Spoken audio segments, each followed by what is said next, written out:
Estás viendo Canal 2, el canal de nuestra gente.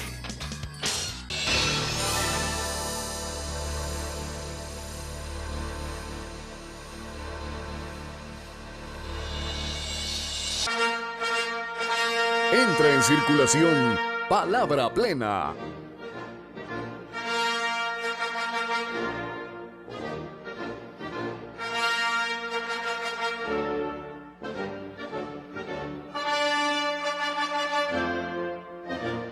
Palabra Plena.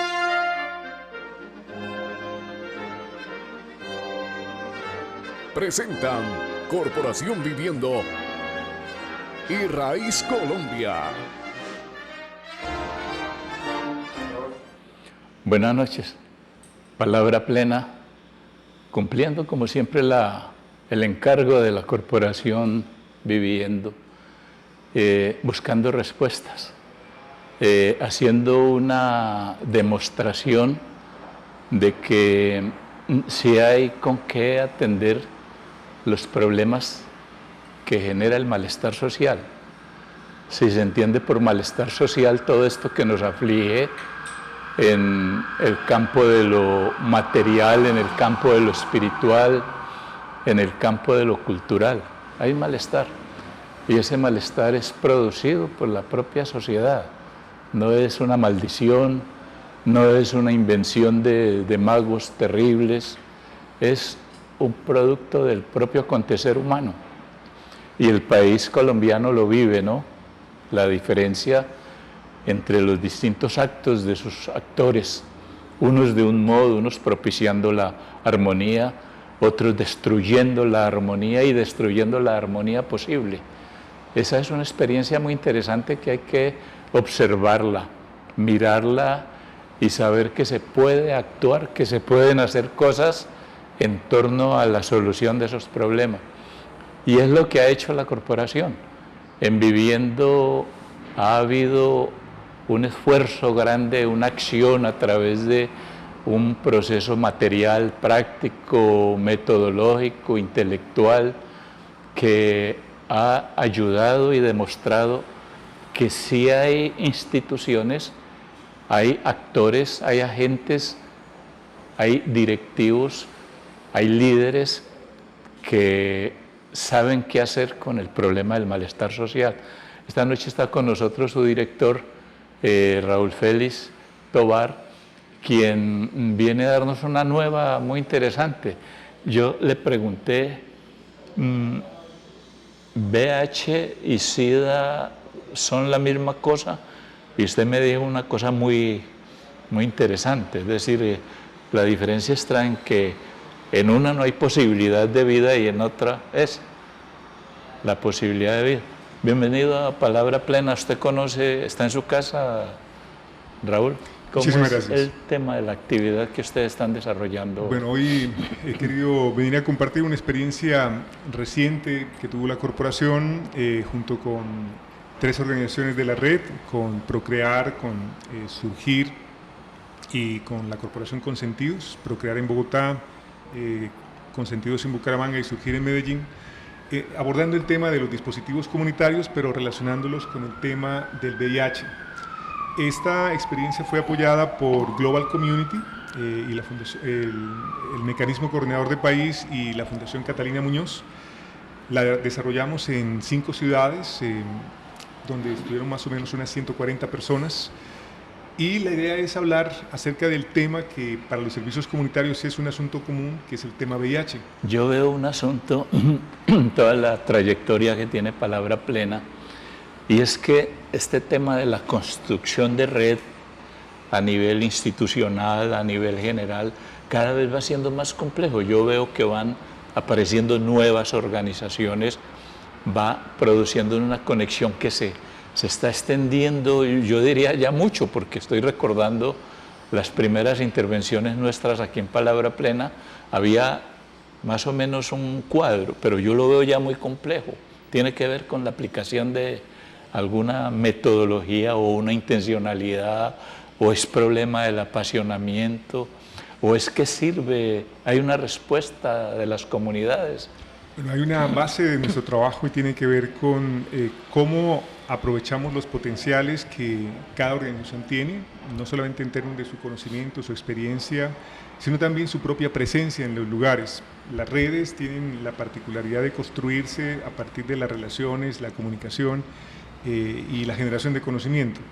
Eso nos ha permitido que esa construcción, como lo dices, Jaime, sea compleja y que nos permita que ese conocimiento que se genera en tan diversos lugares se ponga en común y nos permita hacer mejores abordajes de situaciones problemáticas o situaciones complejas. Esta es una de ellas.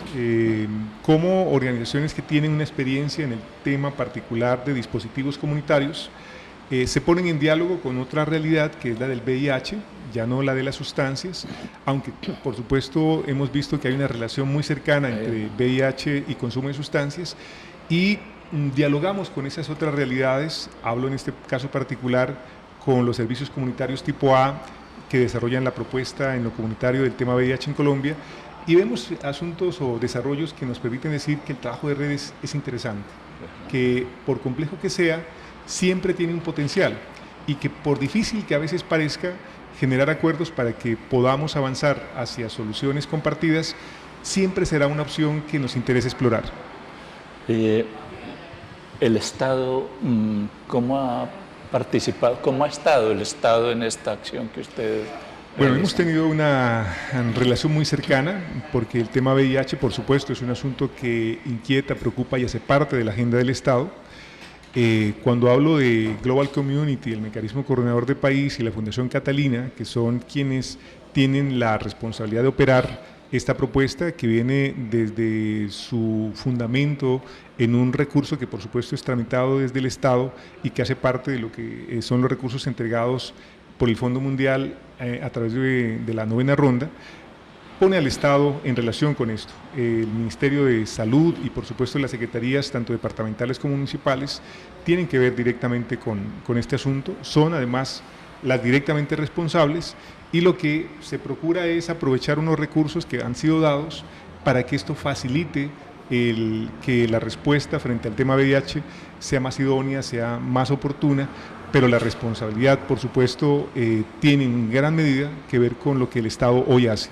Es muy sensible, digamos, el tema del apasionamiento que tiene, para el caso de la corporación o estas instituciones que están, RAIS, todas ellas, armando este cuento de red, porque veo que han logrado como romper esa dificultad, esa barrera que había en materia de las obligaciones estatales, ¿no? Antes la discusión sobre asistencialismo o no era como rara y había que hacerla. Hoy se ha logrado permear más, digamos, esa indolencia que el Estado tenía o que puede tener todavía. Se ha avanzado mucho en eso, ¿no? Yo creo que el diálogo entre Estado y sociedad civil se materializa en el desarrollo de propuestas como esta, porque la sociedad civil, a través de las organizaciones que lo representan, tienen una gran capacidad de hacer, tienen una presencia y tienen una experiencia acumulada que siempre, por supuesto, se complementa con lo que las políticas estatales permiten y facilitan.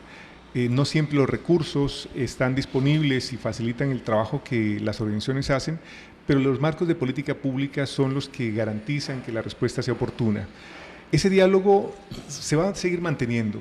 La sociedad civil seguirá participando en la construcción de soluciones desde su experiencia, pero también desde su exigencia frente a que las cosas ocurran, y esa dificultad que a veces se expresa y puede ser vista como indolencia por parte del Estado en términos de la respuesta que no llega de manera oportuna a veces y que se traduce en barreras de acceso en concreto, y desde la sociedad civil en respuesta a eso, frente a las tutelas, a los derechos de petición, a todos los procesos de movilización, esos diálogos siguen siendo necesarios, tensos en algunos momentos, pero necesarios, porque de lo contrario las cosas no avanzarían. Si no hay una oferta real y clara que permita respuestas que faciliten que quienes viven con VIH o han llegado a fase SIDA tengan una respuesta por parte del Estado, por parte de la estructura o el sistema de salud, no va a pasar si no hay ese diálogo y si en algunos momentos ese diálogo, pasando por tensiones, no garantiza que efectivamente esas respuestas se den de manera oportuna. La exigencia de los derechos va a seguir siendo una obligatoriedad desde la sociedad civil en términos de amparar los derechos que asisten a las personas que viven con VIH o que han llegado a fase SIDA. ¿Se ha constatado un cambio, una modificación en las representaciones que la sociedad, que las comunidades tienen de este problema del SIDA o el VIH, ¿no? El SIDA ya es con los moribundos. Sí. Bueno, hoy creo que hay un mejor manejo en términos de lo sanitario, pero también en términos de la prevención, de la promoción, para que, siendo que hay poblaciones que han sido consideradas prioritarias o priorizadas, hacia ellas se ha dirigido muchísimo de los elementos que tienen que ver con educación. Pero sigue persistiendo todavía un sesgo que se traduce en representaciones sociales que infortunadamente generan estigma, discriminación y en muchos casos exclusión social. Eso no ha cambiado en términos definitivos, sigue siendo todavía una constante, pero creo que sí se ha avanzado en que por lo menos algunos sectores empiecen a mirar de otra manera este fenómeno. A que las mismas personas que en un momento dado están afectadas o que viven con VIH hayan cambiado su propia representación frente a cómo son vistas o cómo ellas mismas se ven respecto a esta situación.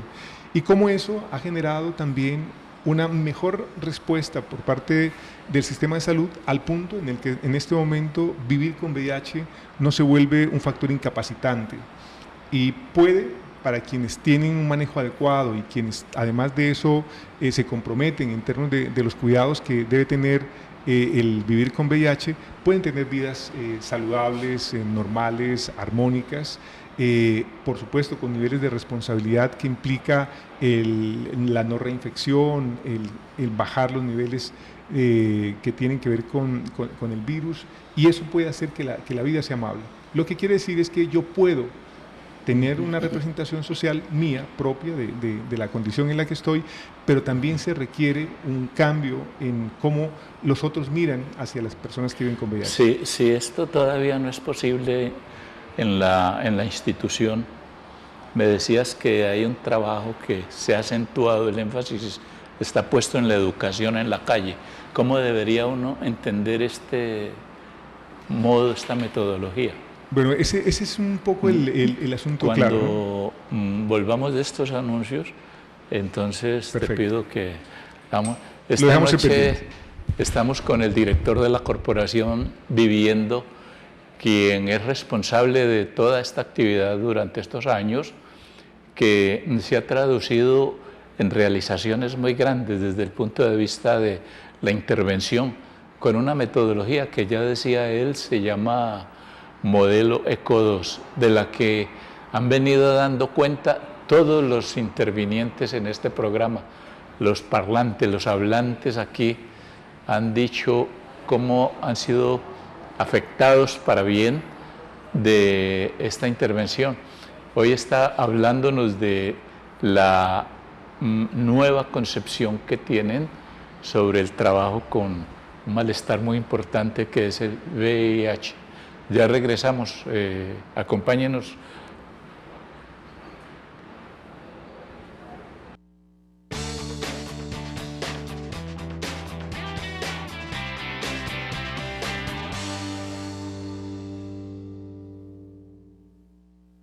Los centros de escucha son una propuesta de trabajo comunitario que ayudan al desarrollo y a la capacidad de respuesta de las comunidades. Estrategia de trabajo que busca prevenir y mitigar el impacto del consumo de sustancias psicoactivas y de las problemáticas asociadas. Corporación Viviendo opera en Cali 3 de estos centros de escucha ubicados en los barrios Potrero Grande, El Retiro y Sultana. Para más información, comuníquese al teléfono 372-1122.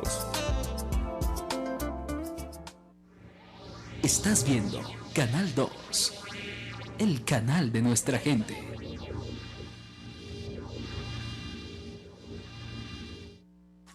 El desafío del negocio La Inclusión es un proyecto de generación de ingresos comunitarios, los cuales se desarrollan a partir de la potencialización económica y social. Promueve la creación de negocios inclusivos, los cuales permiten generar ingresos a partir de iniciativas económicas y ambientalmente sustentables y social y culturalmente inclusivas, para elaborar alternativas en pro de mejorar la calidad de vida de quienes hacen parte de él. El proyecto Desafío es operado por la Corporación Viviendo en el barrio Potrero Grande. Para más información, comuníquese al teléfono 372-1122.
La constatación de que si nos inquietamos, si nos preguntamos acerca de si el país y la sociedad colombiana tiene con qué atender el cuidado de sus propios problemas, las soluciones, está expresándose en palabra plena a través de su director. Hay un acumulado, un trabajo que se viene haciendo constante, apasionada y tosudamente, si se puede decir. Hay una convicción absoluta de que el ser humano puede asumir el cuidado de sí. Es lo que nos está diciendo el director. Nos dice, Raúl, el trabajo en la calle, ya no tanto el tema de la educación focalizado en el encierro, por llamar eso así, sino en la calle. ¿Por qué así? Bueno, la formación que dimos en estas 5 ciudades, en Bucaramanga, en Barranquilla, en Medellín, en Bogotá y en Cali, a servicios comunitarios que están dispersos en la geografía nacional, tenía que ver con el cómo estas personas que hacen parte de estos servicios comunitarios están en los lugares donde las personas se encuentran, o más bien, ellos van en busca de estas personas, y queríamos fortalecer ese aspecto porque reconocemos lo que implica la comunicación entre personas directamente. Fundamentarlas metodológicamente y conceptualmente nos parecía válido, y fue esa la invitación que hicimos para que Global Community nos permitiera a estas organizaciones que mencioné, a Procrear, a Surgir, a Consentidos y a Corporación Viviendo, desarrollar la propuesta. Lo que nos interesa es que el trabajo que se hace directamente en la calle, lo que permite es que la comunicación sea mucho más expresa, más directa, más cercana, que el mensaje que se dé tenga que ver con lo que le pasa a la gente, que si bien las campañas son útiles, necesarias y permiten que las personas puedan tener la información de una manera masiva, el contacto con las personas, el poder abordar directamente a las personas en calle y hacerlo de manera adecuada, da un mensaje más potente. Pedagógicamente es más sólido, y esa generación que se da de conocimiento, quiero decir, en términos de esa relación entre personas, produce efectos tanto en el que recibe como en el que da, porque hay un intercambio de información que se traduce en preguntas, en inquietudes, pero que también se expresa en que esa información que tienen los servicios comunitarios puede ser entregada de una manera más fidedigna, a través de diferentes medios, que son los que hemos utilizado cuando hablamos de dispositivos comunitarios. Hablamos de la necesidad de que cada encuentro entre personas sea un acto pedagógico, pero que sea un acto pedagógico porque tiene una intención, porque hay una información por compartir, pero también hay una experiencia que ofrecer.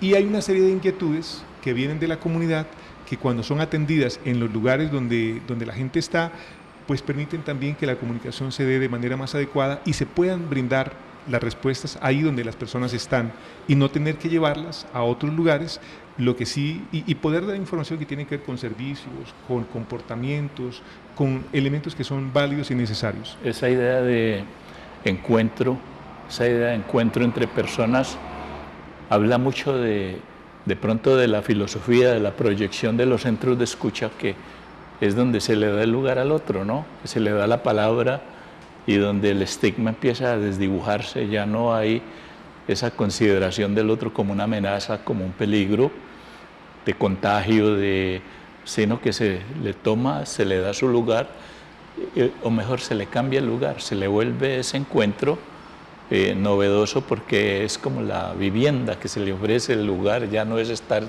en la calle. Entiendo yo eso de ese modo. Es la idea.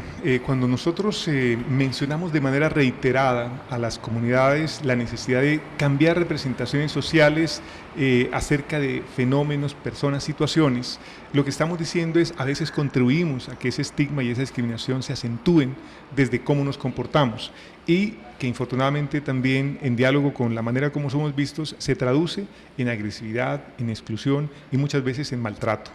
Ahora, hemos dicho que la relación entre personas produce efectos, pero hay que hacerlo, y hay que hacerlo de manera adecuada. Construir relaciones, mejorar comunicación, puede parecer una verdad de perogrullo, pero cuando se pone en relación con una situación como la que estamos hablando, que es la del VIH, cuando yo garantizo que la relación que me vincula al otro sea una buena relación, produzco efectos mucho más potentes que aquellos en los que, si mi relación con el otro es funcional, doy una información de manera postiza, se quiere decir, entregada sin mayor, pero cuando construyo la relación con el otro, mi capacidad de impactar de mejor manera se multiplica. Ese modelo podría pensarse también como aplicable a la vida social, ¿no? Estaba pensando yo ahorita en el conflicto que se llama, pues, esto que hay a raíz del tema de los acuerdos de paz, cómo los hechos pedagógicos que tú estás mencionando allí son posibles y aplicables en cualquier evento de la vida de las personas. Por ejemplo, en un país donde estamos acostumbrados a la discriminación, al señalamiento, al estigma, a poner rótulos, a producir una opinión contraria a los intereses de la mayoría. Puede haber también un ejercicio pedagógico que ya está más o menos probado en el trabajo que en pequeño ahora, por llamar así, se está haciendo en esta modalidad de malestar que hay, el SIDA. Es recuperar lo que a los seres humanos nos identifica, es la capacidad de comunicarnos, perder el temor de acercarme al otro, que es infortunadamente lo que una representación social puede lograr cuando veo al otro como peligroso o lo veo como contrario a mi pensamiento, y eso me impide, o sea, me vuelve una dificultad en términos de establecer esa relación. Y nos pasa, o sea, en las comunidades con las que trabajamos, hablamos del tema en el VIH, hablar con una persona que ejerce prostitución, hablar con una mujer trans, hablar con una persona que tiene una opción sexual homosexual o bisexual, hace que algunos vean hacia ese lugar con desconfianza, como amenaza o con miedo. Naturalizar la relación en términos de que el que está al otro lado es un ser humano permite también construir una mejor relación y garantizar que la comunicación sea mejor. Porque cuando ese sesgo de la representación está presente, infortunadamente al otro lo deshumanizo y pongo en su lugar una representación. Ahí es donde empezamos a tener dificultades y ponemos distancias que nos ponen en contradicción regularmente. Porque está el tema de como una repetición de los encuentros, que se repiten. Lo que uno ve, por ejemplo, expresado en los medios, es siempre esa repetición de esto, el mismo actor que hace daño volviendo a decir con otras palabras que esto porque está malo, esa repetición no es novedosa, ¿no? Sí, sí. Y yo veo que aquí hay la situación de producir un encuentro novedoso en el sentido en que produce a un sujeto. La novedad es como un acto de magia, ¿no? De prestidigitación, de un acto, ¿sí?, de una filosofía y una metodología de una intervención, sale un ser humano, como tú dices, sale un sujeto, que antes era cosa, que antes era más o menos el blanco para las organizaciones de limpieza. Hoy no pasa así, gracias a este tipo de intervenciones. Pues, bueno, usted sabe mejor que, y esto no es un problema de patrocinio, ¿no?, que haya recorte ni nada, sino que aquí hay un tiempo para decir unas cosas y las que se alcancen a decir, Raúl. Entonces, ya nosotros estamos en la convicción de que este trabajo que usted ha presentado hoy, la rendición de cuentas, es muy esperanzadora, así como está en el aviso que hay allí en el programa. Hay esperanza, ¿no? Y el país necesariamente va a fijarse en este tipo de experiencias, porque hay quienes las digan, las nombren, y ese papel de los centros de escucha será, digamos, de lo que habrá que hablar y seguir hablando siempre. Por supuesto. ¿Qué otra cosa podríamos...? Mire, yo quisiera repetir algo en lo que insistimos cuando nos encontramos con las personas en estos espacios de formación. Humanizar las relaciones pasa por entender lo que ocurre. A veces no es necesario tener respuestas inmediatas, pero sí se requiere tener una comprensión de lo que ocurre para después construir la respuesta. El trabajo en redes siempre será mucho más potente que aquel que se pretende hacer de manera individual o, hablo en nombre de personas o de instituciones. Las respuestas no están en un solo lugar. Hay que juntar lugares, hay que articular lugares, hay que buscar respuestas complejas a fenómenos complejos. Pero eso no quiere decir deshumanizar las relaciones. A veces las instrumentalizamos queriéndolas volver funcionales, pero lo que hace que el ser humano tenga la capacidad de construir respuestas creativas es encontrarse a las personas en la dimensión que son, dejar de cosificarlas, verlas como personas, como seres humanos, y construir con ellas, porque a veces, infortunadamente, lo que hacemos es reemplazarlas, ponernos en su lugar y hacer como si fuéramos ellas, tratando de construir las respuestas adecuadas. Hay que contar con las personas. Usted ha entrado en un tema muy importante que tendrá necesariamente que reflexionarlo la sociedad colombiana, es decir, cómo va a evitar que este tema de la acogida, de la convivencia y todas esas cosas, quiera que el otro sea como somos nosotros y no se le acepte que sea como es, ¿no? Es decir, son temas muy interesantes. Pero bueno, es una reflexión que proviene del ejercicio que han hecho. Raúl, muchas gracias por estar en el programa. Muchísimas gracias. Ya será pedirles a ustedes que estas expresiones que ha sido posible poner en palabra plena tengan un eco allá, una resonancia que se pueda difundir, que se pueda poner en conversación con nuestros parientes, con nuestros hijos, con nuestros hermanos, con los vecinos, con todo esto que está irisado. Tenemos hoy un problema muy difícil en el país, porque provenimos de sectarismos ideológicos, provenimos de sectarismos de toda índole, que son los que no nos dejan abrirnos al otro y reconocerlo. Recuerde, un hombre con VIH puede vivir en comunidad si es acogido. Si no, pasa a una fase terminal, que es donde se muere, porque no es acogido, es desechado. Cuídense mucho, nos vemos el próximo martes con una nueva reflexión sobre estos temas de todavía es posible educar, todavía es posible encontrar al otro. Felicidades.